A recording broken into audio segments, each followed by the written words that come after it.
All right. Let's set this on down here so we can get ready for the journey home.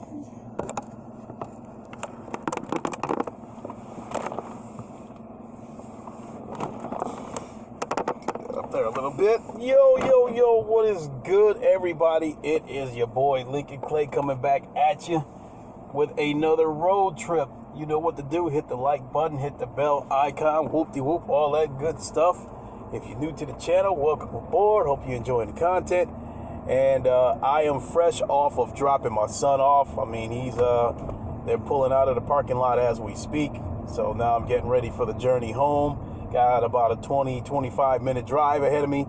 So I figure I'd kill two birds with one stone. Go ahead and make a video. It is 8:15 Eastern time right now. And I know that Royal Flush does his Winning Hand podcast every Sunday at 9 o'clock. And I assume this is probably going to be an interesting podcast given the situation that happened this past week. But so I just wanted to go ahead and shoot a video, get that out of the way so I don't bump heads with his podcast.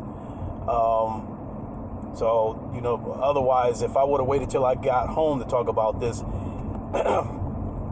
then I'd basically be bumping heads with him. But so anyway, what I wanted to talk about is pretty much some more pros and cons that I forgot to mention yesterday about the Oculus Rift S. And see, I guess one of the pros that I forgot to mention is less God rays.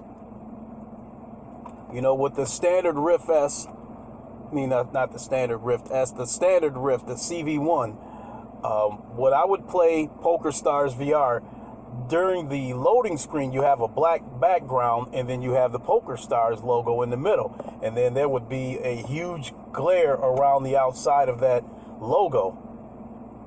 And the God rays that a lot of people talked about with these VR headsets, I really didn't think much of it, because you don't see a lot of God rays in the game. A lot of the God rays that people complain about happens during loading screens, because in a lot of cases with the loading screens, you'll have a black background and the letters are usually in white. So I never really thought anything about the God rays. It wasn't really a big deal to me, but I did notice that when I was playing PokerStars VR on the Rift S, that during the loading screen, there was less glare. So that was a plus. I'm trying to think what else was a plus that I might have missed. Oh yeah, definitely. The most important part, the biggest plus, and that's basically what this video is about, is the Rift S is more friendly for people who wear glasses. So yesterday, when I did that stream with my son, where we were playing Space Junkies, I was wearing glasses underneath the PlayStation VR headset, and the glasses might have actually been making contact with the VR lenses. It didn't scratch it. I was super careful about putting the headset on. But in the case of the Oculus Rift S, it is actually more friendly than the PSVR when it comes to people who wear glasses. Of all these other headsets that's out there right now, it was the PSVR headset that people felt was the more friendly headset for people who wear glasses until the Rift S came along. And so basically the padding on the Rift S, that is basically the way the headset is designed, and the padding on the headset itself, that is basically the spacer between your face and the headset itself. And that is enough space to keep glasses from making contact with the lenses. So now these glasses that I'm wearing, because my vision is so blurred, these are reading glasses. So when my vision was normal, I'd be able to read with these glasses, but I wouldn't be able to see in the distance. But now my eyes are like almost did like a total flip-flop And so now I basically need these glasses for everything, at least until I get to this examination on Tuesday. So they're somewhat powerful reading glasses. And I will say that if I don't, I have to find the sweet spot, though, when I wear these glasses underneath the headset. Because if I don't find the sweet spot, it's almost like a little bit of a fishbowl, like looking through a fishbowl. But when I found the sweet spot and got everything positioned right, my God, was it clear. So, but another thing that one thing that I seem to remember, there was when I talked about the field of view, when I said how the field of view might be a little bit smaller than the CV1. I've seen a couple of videos before in the past, if I remember correctly, where people were talking about you could remove the face pad and that would bring the headset closer to your eyes and it would give you a wider field of view. But they also pointed out that it is very uncomfortable because there's no cushion between your face and the headset. So they said if you can deal with that, then you'd have a wider field of view. But in my case, I'd be an absolute idiot to do that, because if I did something like that, then I'm asking to scratch up the lenses with me having to wear glasses at the moment. So, but nah, you know, but now that I stop and think about it, when I put the PlayStation headset on and I was wearing glasses underneath the PlayStation headset, the field of view looked about the same to me. So it is, you know, I really didn't know I guess I really didn't know the difference. I guess I was just looking for shit to nitpick about when I brought the Rift S home. Now, one of the cons about the Rift S is the speakers. It's got integrated speakers that's built into the headset. I guess I got a little bit spoiled on the CV1 because the CV1 has earphones on it that's built onto it that covers your ears, and they actually sound pretty damn good. In the case of the Rift S, that's not the case. It doesn't have earphones that come down and cover your ears. They're built into I think the speakers are built into the Halo. They sound very cheap and they're not very loud. And not only that, because of that, you can hear everything around you, anything that's going on inside your play area. Somebody opens a door, starts talking to you, you can hear all that stuff. And to me, that breaks the immersion.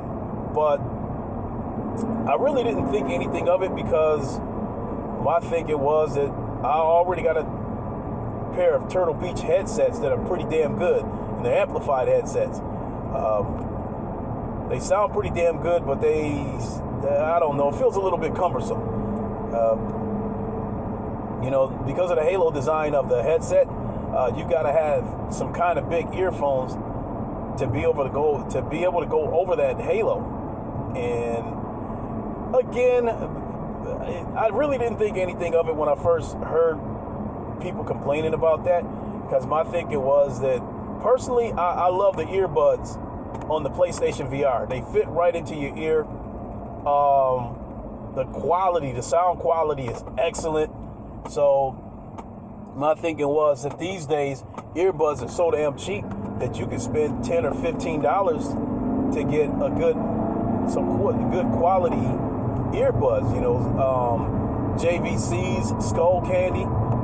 Those are a couple of good earbud brands that you can buy.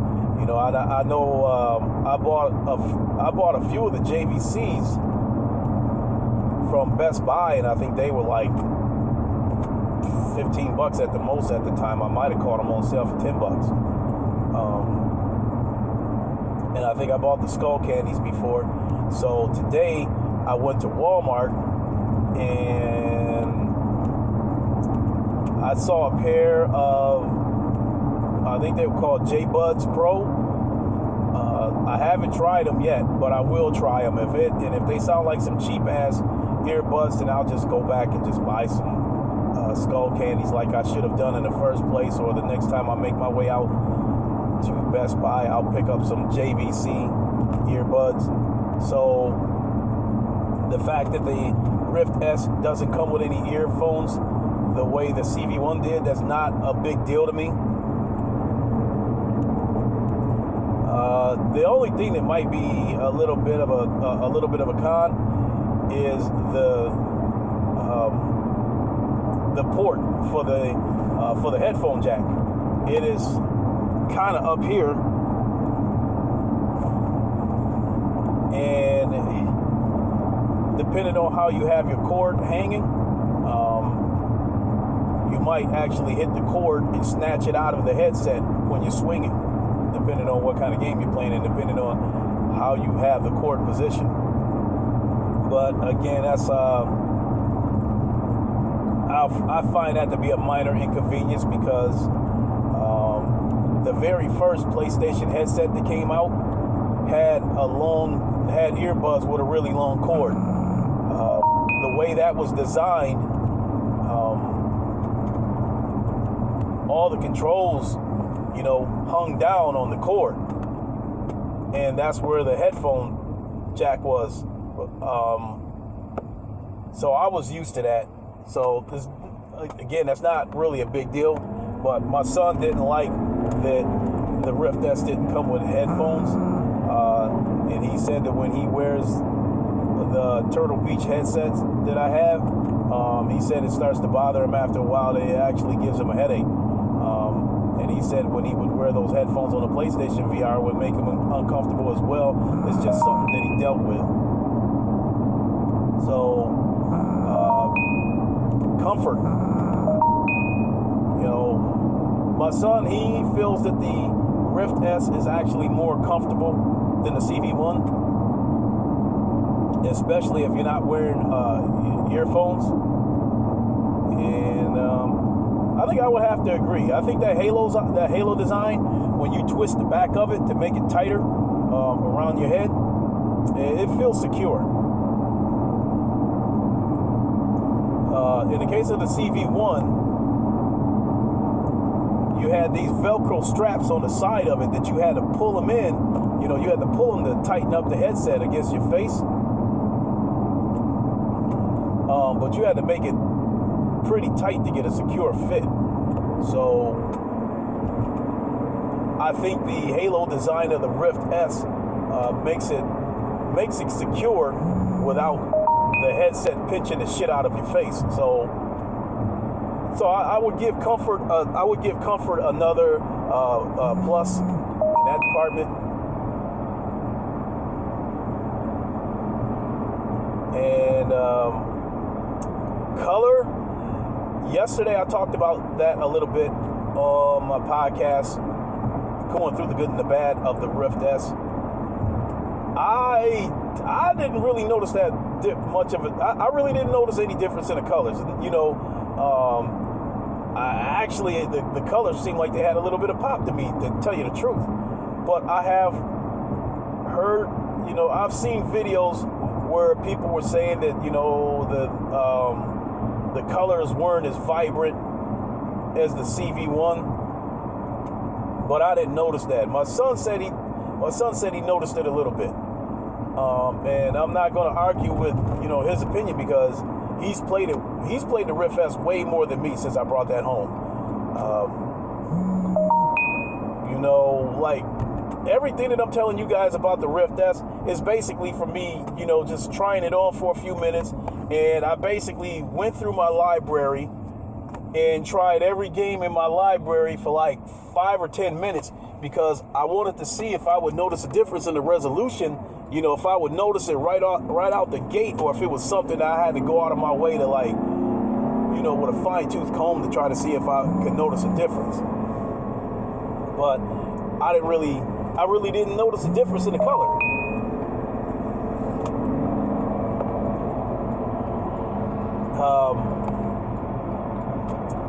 I talked about the refresh rate yesterday. I thought I might have noticed that Poker Stars VR might have been a little bit skittish, and I think that might be a compatibility issue more than the refresh rate of the headset, because one thing I have noticed when my son plays Pavlov, an error message always pops up on the TV screen.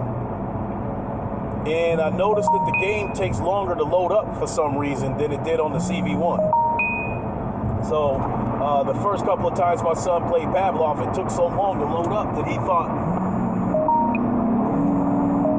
give her a little bit of juice there so I can get past this traffic, this slower traffic. But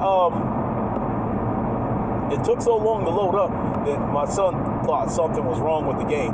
And there was, I think there was another instance where he was about to play the game and he actually got that error message inside the headset. And he thought something was wrong with the game, so he took the headset off, put the headset back on, and then the game loaded up and played. So I think,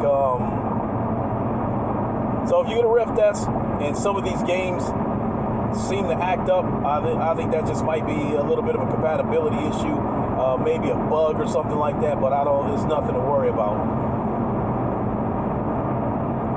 So tonight, I want to play Defector, but at the same time, I'm feeling lazy. I worked almost 60 hours this week, so today I did a lot of napping, trying to get caught up on rest.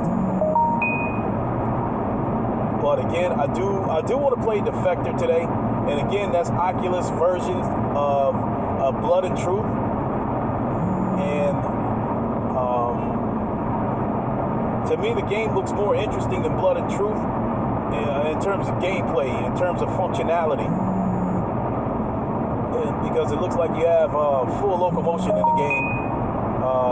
Looks like it's got about just as much action as Blood and Truth. So I think I'm gonna go ahead and I will stream the game. Just not sure if I'm gonna do it tonight. Also, notification. I also want to hook my racing wheel up, and I want to play Project Cars 2, because that's actually the biggest reason why I wanted to get a Rift S, because I want a clear background.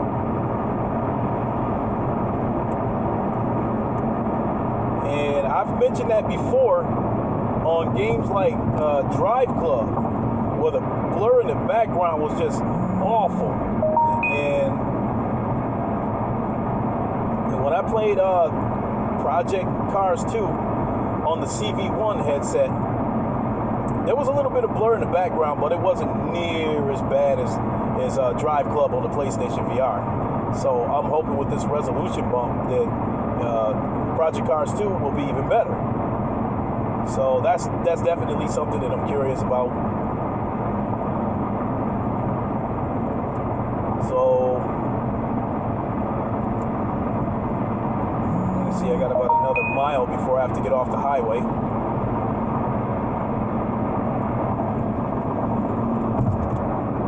Nice little journey home.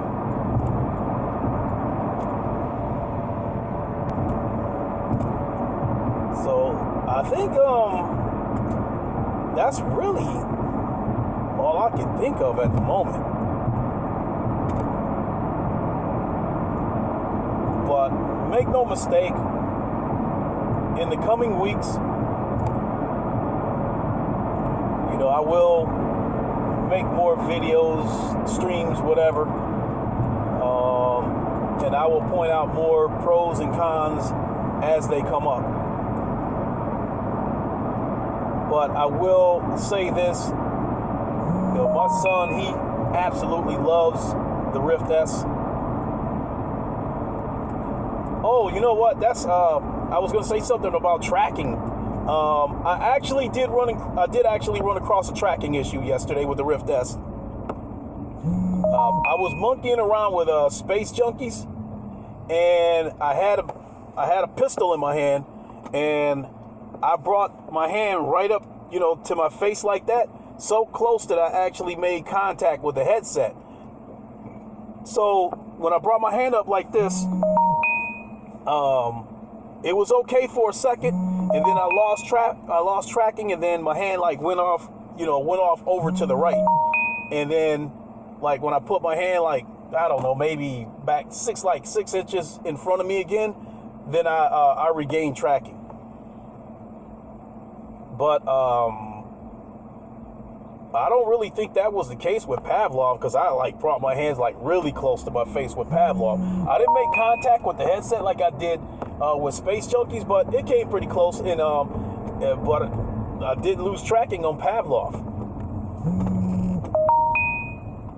But in the case of Space Junkies, the only thing that I was worried about as far as tracking was having to reach over my shoulders, you know, to grab the light sword and to grab the shield. Because the kind of weapons that's on Space Junkies, as far as having to put your hands in front of you to aim, tracking's not going to be an issue, because none of those weapons on Space Junkies are a weapon where you need to bring your hands like really close to your face like that. It's not. You know, the only weapons on Space Junkies where you might have to bring your hands close to your face is the bow and the slingshot, where you got one hand in front of you like this, and you're drawing back, so your hand might be on the side of your head like that while you're aiming, but the Rift S has got cameras on the side, so you're not gonna lose tracking because of that. So I don't foresee an issue with Space Junkies, because again, there's no weapons on Space Junkies where you need to put your hands, you know, right up on your nose like that. So all in all, at this moment, I am happy enough with my Rift S that my CV1 is officially for sale. I'm giving Fatal Charade first shot at my CV1. If he declines, then it goes out on the open market for $200. That includes the headset, an extra face gasket, 2 Rift controllers, and 3 sensors, because it normally comes with 2.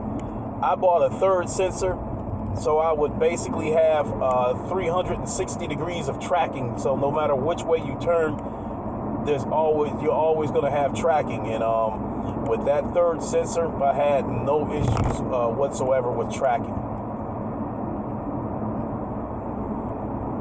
So I'm almost home.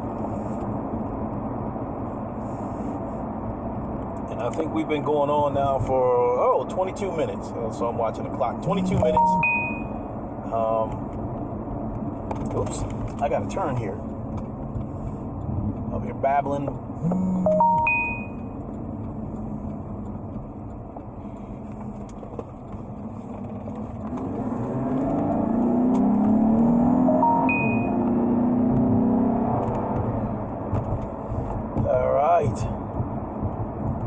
Had to give the old lack a little gas, the old Cadillac.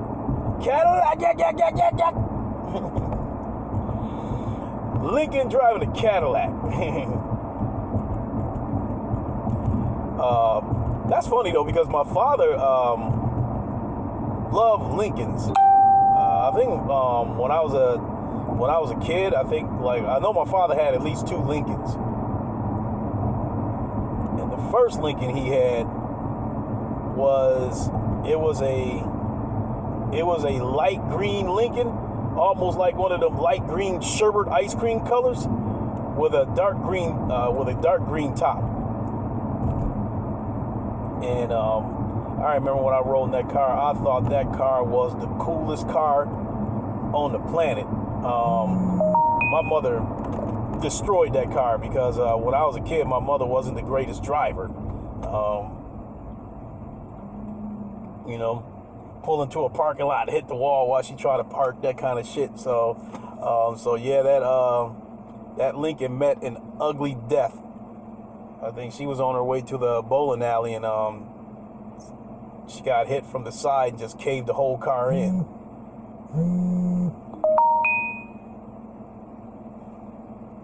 So, wait a minute, hold on. Here's some George Benson. Hold on, let me bump this old school for y'all.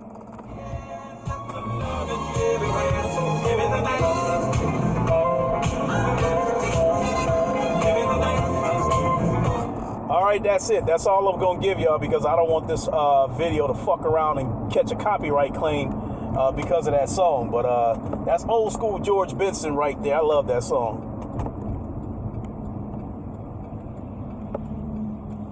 So 2 more turns and I'll be at home, and that'll pretty much be the end of this video.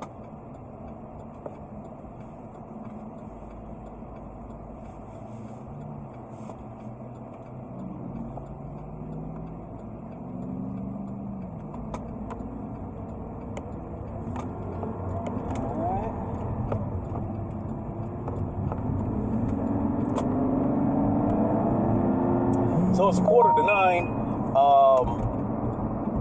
So when I get inside, I got to start getting my shit together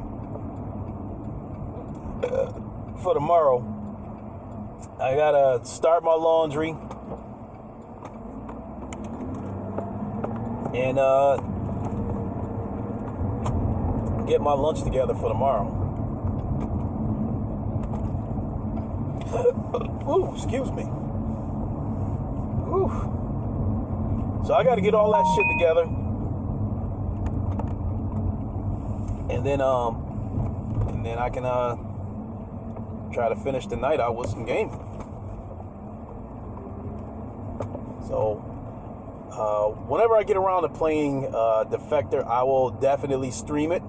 And because I'll be streaming it through OBS, and I have not gone out of my way to figure out how to import the chat into the headset, I won't be able to see any comments unless I take the headset off to take a look. So just be warned on that part of it. And then as far as Project Cars goes, I don't know, maybe I'll stream it, maybe I won't. But more than anything, when I do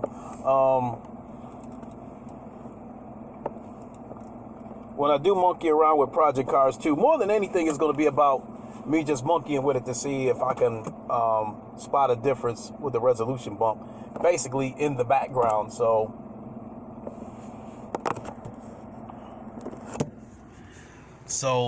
that is going to do it. This is your boy Lincoln Clay. I'm about to get on out of here, get it inside, make it do what it do, and I will holler at y'all later. Peace.